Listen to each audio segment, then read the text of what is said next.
Baik, selamat pagi sahabat semua, teman-teman. Kiranya hari ini diberikan kesehatan, kekuatan. Kita akan ada dalam cerita inspirasi. Sudah bersama saya narasumber. Beliau ini adalah salah satu tokoh yang memiliki kisah perjalanan khususnya di bidang pendidikan dan bidang pemerintahan. Beliau adalah salah satu tokoh yang memiliki kisah inspirasi. Mungkin sebelum kita tanya-tanya, bercerita, diberikan kesempatan untuk beliau memperkenalkan diri. Oke, terima kasih Pak John, teman-teman. Lewat kesempatan ini tentunya pertama-tama saya ucapkan terima kasih banyak lewat pertemuan ini, dan juga saya juga berterima kasih kepada Pak John dan teman-teman untuk memberikan kita cerita tentang pengalaman hidup, baik itu di bidang pendidikan maupun di bidang pemerintahan. Dan tentunya perjalanan saya dalam menggelut pendidikan, saya tinggal di satu desa yang sekarang desa Mataru Barat. Di sana ada satu sekolah SD Genis Delma. Jadi pada saat itu menggelut pendidikan itu mulai dari tahun 76, dan pada kelas 6 tidak lulus. Setelah itu saya mengambil keputusan untuk harus keluar dari kampung. Jadi waktu itu ada paman yang tinggal di Kupang, yang begitu ya, antar saya ke Kupang dan mengurus pendidikan SD, SMP di begitu. Setelah itu lanjut SMA-nya di SMA 3 di Kupang. Terus di SMA 3 di Kupang itu sampai dengan kelas 3, karena orang tuanya sakit, sehingga waktu itu saya harus diajak orang tua ke kampung. Dan pada saat itu orang tua langsung sakit dan mengakhiri masa hidup, sehingga pada saat sudah putus sekolah SMA. Setelah putus sekolah SMA, di sana juga di desa itu ada mulai berproses pemekaran desa dari Mataru Utara,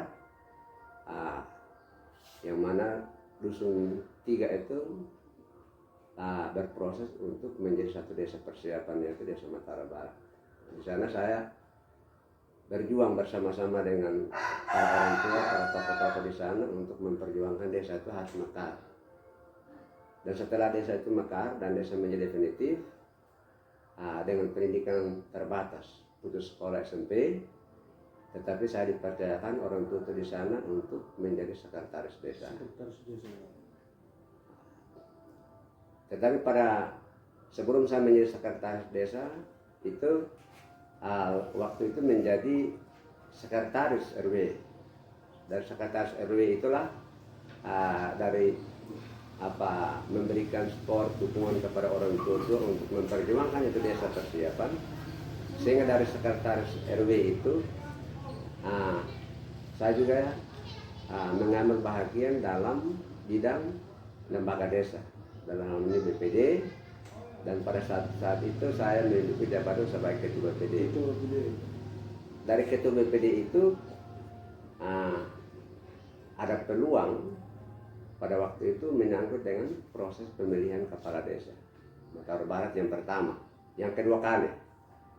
Yang kedua akhirnya waktu itu saya juga mengambil bahagian untuk masuk dalam bursa calon kepala desa.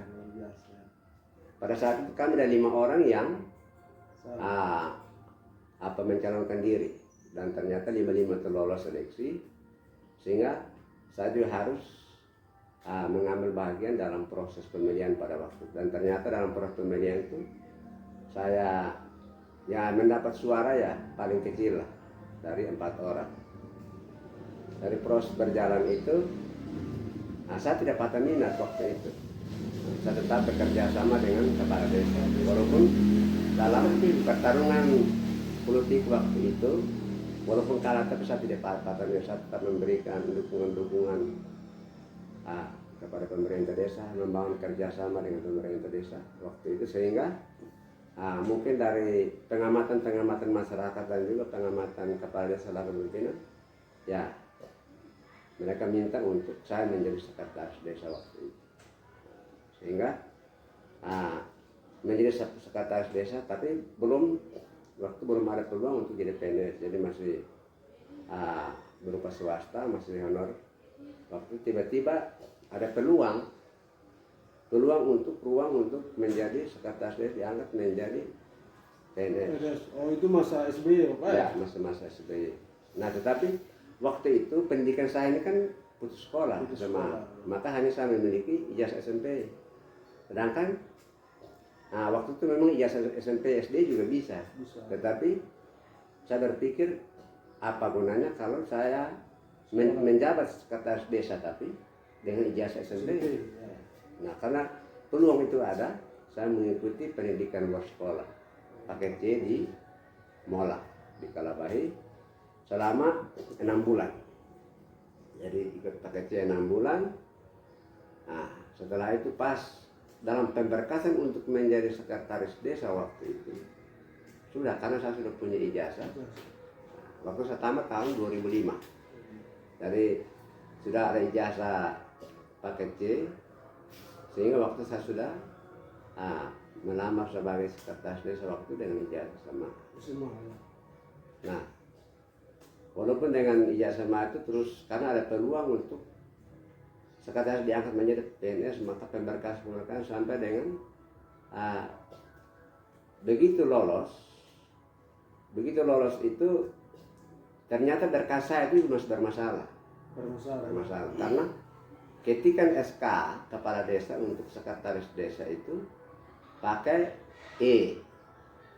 Waktu berkas saya di Jakarta nih pas kembali berkas, jadi hampir tidak jadi PNS juga, karena akhirnya berkas yang sampai di BKN pusat itu dikembalikan, terus saya perbaiki, jadi bikin keterangan desa waktu perubahan SK dari lama ke baru itu salah pengetikan, sehingga E-nya dirubah menjadi E untuk sehingga datanya sinkron. Jadi berhasil sampai dengan saya diangkat menjadi sekretaris desa dengan status PNS. Ya, itu di Desa Mataram Barat. Dalam waktu berjalan saya di sekretaris terus tuh ditarik ke Kecamatan Mataram. Terus itu setelah itu 2 tahun saya juga di Kecamatan Mataram. Habis itu dengan mutasi perangkat daerah itu tiba-tiba saya dipindahkan ke Dinas Pertanian. Waktu itu belum gabung, ini perkebunan masih Dinas Pertanian, saya ditarik ke Dinas Pertanian menjadi staf Dinas Pertanian. Nah, saya setelah 1 tahun di situ, saya berpikir-pikir, saya bilang apa salahnya kalau saya di sini saya mengikuti pendidikan, izin belajar gitu.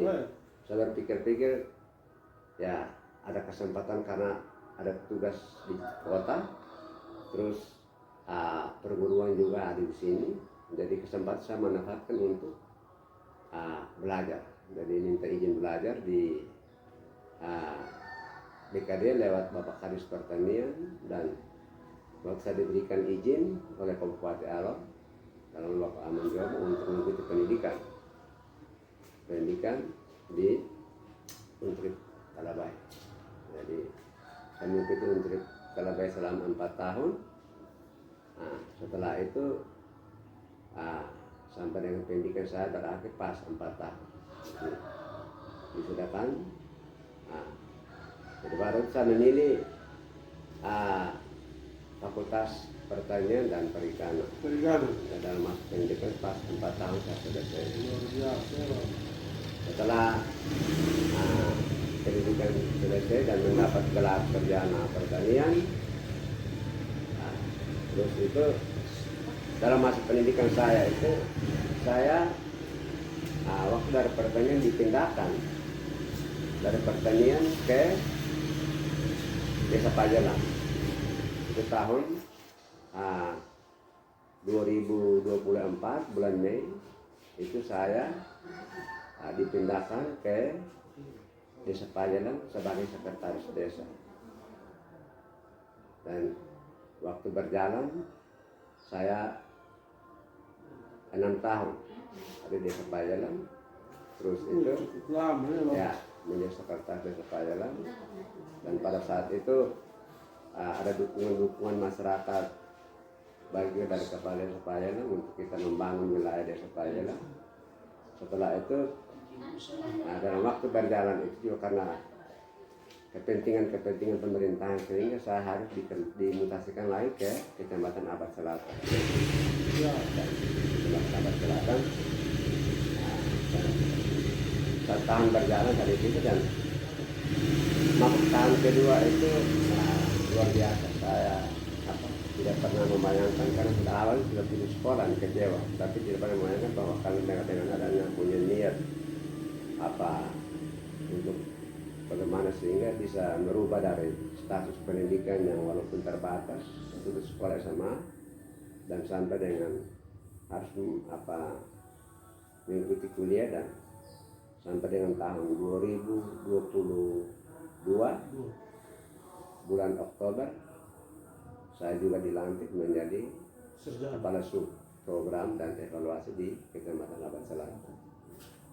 Kalau waktu itu saya berpikir kalau saya dengan putus sekolah SMP tidak mau berusaha, pasti tidak mungkin juga saya bisa menduduki jabatan. Tapi karena dengan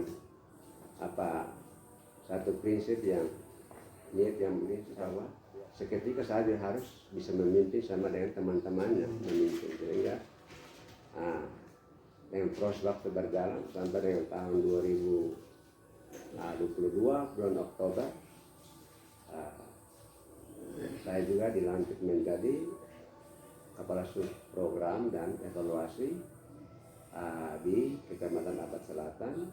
Dan karena dengan adanya pemekaran desa yang terjadi di Kabupaten Alor, di mana di Abad Selatan itu sudah ada 2 desa juga yang mendapat pemekarannya di Desa Tribur, sehingga untuk sementara ini tadi dikerjakan oleh Pak Bupati dan juga Pak Camat Abad Selatan untuk menjadi kepala desa di Desa Persiapan Tribur. Dan ini ya mudah-mudahan menjadi motivasi bagi adik-adik generasi yang sekarang, sehingga walaupun kita di berbagai keterbatasan, kekurangan dan juga ada tantangan hambatan yang kita alami, yang penting bahwa kita punya prinsip bahwa hidup saya ini harus berarti untuk banyak orang dan juga bagi bangsa dan negara. Sehingga saya kira dari pengalaman ini bisa teman-teman bisa merubah pola hidup dari yang ada menjadi ke depan menjadi yang luar biasa. Itu yang saya sampaikan, dan tentunya atas kesempatan saya ucapkan terima kasih banyak kepada Pak John dan juga teman-teman yang ada. Luar biasa. Terima kasih Bapak atas penjelasan. Teman-teman, yang tadi disampaikan itu jadi kesimpulannya adalah beliau ini adalah seorang tokoh dari awal itu berusaha dalam keterbatasan, mulai karirnya di bidang pemerintahan itu dengan ijazah SMP, tetapi dengan berubahnya nomenklatur dari pemerintah, regulasinya berubah, beliau menduduki jabatan DPD. Setelah itu menjadi sekretaris. Dari sekretaris itu waktu itu pemerintah menginstruksikan bahwa sekretaris desa itu wajib untuk PNS. Nah, dari situ beliau anggap saja sebuah kesempatan yang harus beliau ambil. Dari situ beliau berusaha untuk dari SMP itu mengikuti sekolah non formal, yaitu paket C. Dari paket C, setelah itu ijazahnya atau dokumennya dikirim ke pusat menjadi PNS sekretaris. Setelah itu teman-teman, beliau sudah menjadi PNS dan ditempatkan di Dinas Pertanian waktu itu. Jadi perjalanannya sangat luar biasa, sangat memberikan motivasi kepada kita semua bahwa menjadi seorang yang berhasil atau menjadi sukses itu tidak dilihat dari latar belakang kita, tetapi bagaimana perjuangan kita, kerja keras kita, supaya ketika kita berhasil itu bisa menjadi sebuah motivasi untuk orang banyak. Bahkan kita juga bisa berguna ketika orang butuh kita ada, itu sudah menjadi luar biasa. Terima kasih atas waktunya, kiranya tetap sehat, kuat, Tuhan Yesus memberkati. Amin.